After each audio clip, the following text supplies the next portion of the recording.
Hello, welcome to Southside Football. Today we'll be looking at the Southside 11 for the season. In goal is Bernd Leno. Arsenal haven't had it lucky with goalkeepers recently, as Petr Cech was just not the same after his head injury, and Wojciech Szczesny was allegedly released because he was smoking in the showers. But Bernd Leno is a diamond in the rough in Arsenal's defence and should be praised way more than he is. First centre-back is Nathan Ake. The amount of talent that Chelsea have in their hands and the amount of talent that they dump, it is terrible. Nathan Ake, he was in Chelsea's team, he was always benched, taken out. What about Mohamed Salah? Mohamed Salah, always benched. Then he's now a superstar at Liverpool. Kevin De Bruyne, one of the best players in the goddamn world. I can't believe Chelsea. They're just so bad. I think the transfer ban was good for them because they gave young players a chance. Okay, after all that, I gotta say, Nathan Ake is a great player. Even when he was at Chelsea, he's a great player. But this season, he's done really well. Great defending. He's also quite strong, a bit strong. But I think when he gets older, he gets stronger, less fragile. You get me? But he's just great. You know, the rude Hullet haircut. I like it. But he's a good player, I gotta say. So yeah. Next centre-back is Lewis Dunk. Lewis Dunk is underrated. He's a great player and I think he's quite strong as well. I love how he has a great partnership with Shane Duffy. They're like two secret agents or something like that. Great defending, great strength and great clearance. At right back is Matt Doherty. I'm just going to say there's not much choice with the defence in the Southside 11. Like, David Luiz isn't great. Nathan Ake and Lewis Dunk isn't a great all-time Southside this season. And the transfers that have happened is just terrible. But Matt Doherty is still a great player. He's not like a Gary Neville or someone like that. Like, he's not even a Trent or a Wan-Bissaka. But he's still good, you know. He was with them in League One. He played well in League One. And now they're up to the Premier League. It is just great, his story. But they're now in 6th place, which they were 7th place last year. But so they can improve on it. And he's also great for Ireland, I have to say. I really like him in that Irish shirt. At left back is Patrick Van Aanholt.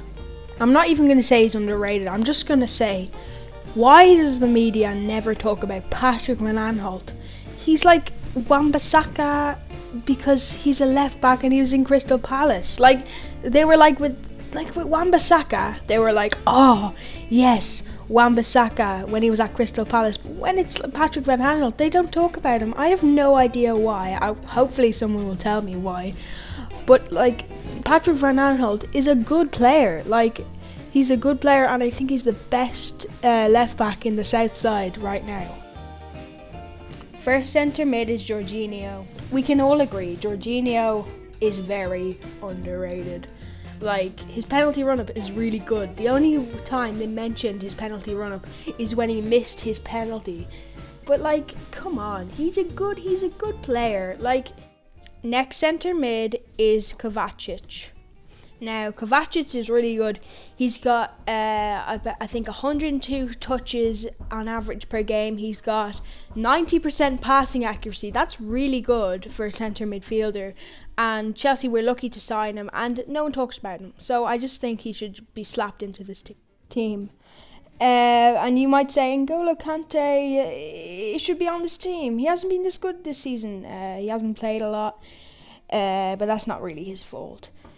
But he hasn't been as good. I think also I've heard a Chelsea fan saying that as well. I agree with him. So, yeah.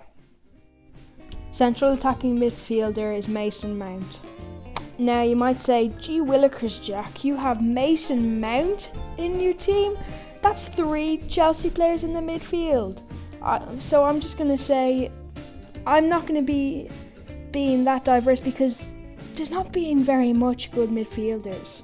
Like, even though these three Chelsea midfielders are actually really good. You see, like, Arsenal haven't been doing well, neither have Tottenham. Like, come on. But Mason Mount has been really good this season, really proven himself to Chelsea, and might even be a future legend. Just maybe, okay? Please don't use that against me. Right striker is Harry Kane. So Harry Kane has actually done well this season so far. 11 goals. You might think, oh, that's nothing. He still has 10 games to play. So if he does really, really well, like exceptionally well, he could get to like 19, or that would be really good for him. But he has done good this season, not as well as he's done before, but he's done quite well. Left striker is Tammy Abraham. Tammy Abraham has been really good this season, a great young player. 13 goals so far. He still has 10 games left, like I said, with Harry Kane, and he's done really well. And I'm sorry I'm putting so much Chelsea players in the squad, but I gotta say, Chelsea have been so underrated this season. Even though they're only 4th, they've still been really good this season. Striker is Pierre-Emerick Aubameyang. Pierre-Emerick Aubameyang has scored about, I think, 17 to 18 goals. I can't remember which one. Anyway, he's been really good. He's actually really speedy as well, even though he's in his 30s, and he's got a great shot, and he's quite athletic as well, and he's diamond in the rough in Arsenal. Manager is Frank Lampard. Honourable mention to Nigel Pearson, who has been brilliant with Watford this season. He's trying to get them up out of the relegation zone. But Frank Lampard has just been great with Chelsea this season, especially because of that transfer ban. And I do think that he could be a great manager. Click on my YouTube icon if you want to subscribe. And also subscribe to my channel Northside Football, which is basically Southside Football, but Northside Football.